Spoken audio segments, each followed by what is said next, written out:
من ولی عمری شما نه شکار شکار باقی چیه؟ نمیدونه می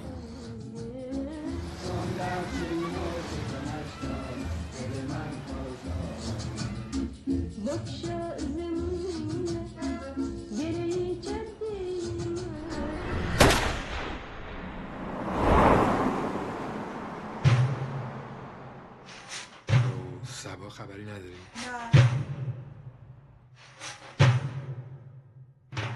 توی درگیری که بین سارقین مسلح و نیروی انتظامی پیش اومده بود متاسفانه همسر شما به ضرب گلوله کشته شدن.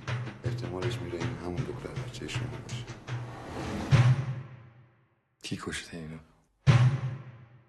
کار با چه کافی انجام بشه تا متوجه بشیم این گلوله اصلا از طرف کی بوده، از طرف پلیس بوده یا اشرار.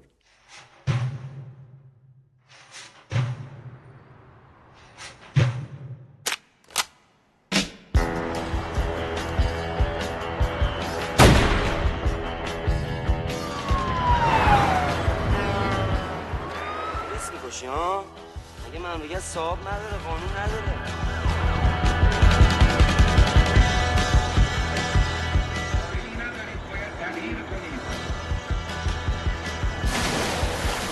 کن بفرستنش به دره. ما باشی برو ببینیم بابا.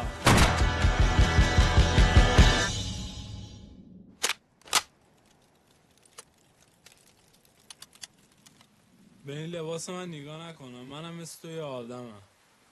اتفاقایی که برای تو افتاده شاید واسه منم میافتاد.